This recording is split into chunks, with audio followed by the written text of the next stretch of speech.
محترم مفتی مشتاق صاحب آپ کی طرف آتے ہیں.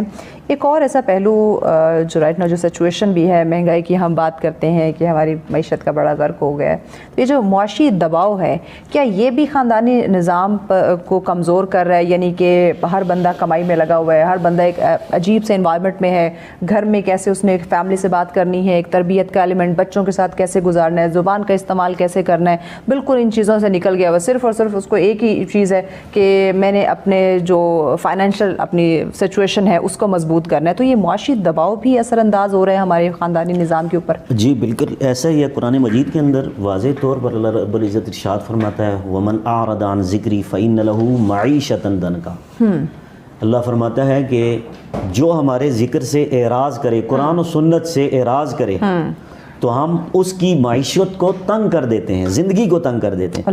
تو پھر اب یہ قرآن اور سنت سے دوری کے سبب کی وجہ سے یہ سارے معاملات ہوتے ہیں کہ رزق میں برکت نہیں ہو رہی، برکت نہیں رہتی، سارے معاملات ختم ہو جاتے ہیں. تو اس میں تقریباً میرا یہ تقریباً دو جمعے سے معیشت کے بحران کے حوالے سے میرا ٹاپک چل رہا ہے جمعے کا. تقریباً 2 جمعے سے یہ ایک جمعہ ہو گیا، تو نیکسٹ جو جمعہ آئے گا کل والا، اس میں بھی یہی ٹاپک ہوگا. تو اس پر میں نے تفصیلاً تقریباً 15 سے 20 ایسی آیات پیش کی ہے کہ موجودہ اس دور کے لحاظ سے جس طرح قادری صاحب نے ماشاءاللہ تفصیلاً بتایا کہ ہم جس طرح اپنے عوام کی اس طریقے سے امت کی رہنمائی علماء نہیں کر رہے، تو میں سمجھتا ہوں کہ بہت ضروری ہے. جس طرح ہم چکوال سے بڑے بڑے مراسی منگوا لیتے ہیں اور کروڑوں کا خرچہ کر کے محفل کروا لیتے ہیں، لیکن پتہ نہیں ہوتا کہ مولوی صاحب نے کیا کہا. اچھا ایک چیز اور بتائیے، ہمیں جو چیز بڑے بزرگ بتاتے سمجھاتے آئے اور اسی چیز کو ہم نے اڈاپٹ کیا ہے، یہی ہم نے اپنے بڑے بزرگوں سے سنا کہ بیٹا جو جتنی ضرورت ہے نا اتنا اللہ پاک نے اگر آپ کو دیا ہے نا تو ہر حال میں شکر ادا کرو. جو سٹور کرو گے، جو ہم اپنے بینک اکاؤنٹس بھرنے شروع کر دیتے ہیں،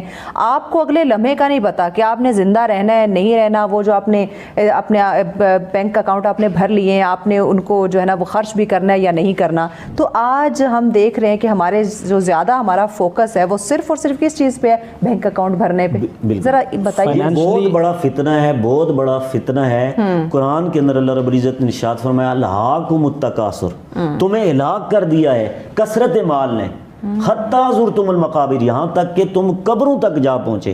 تو یہ بہت بڑا فتنہ تھا. بخاری شریف کے اندر 6 مقام پر یہ حدیث موجود ہے. حضور نے فرمایا واللہ ما خاف علیکم ان تشرکوا بعدی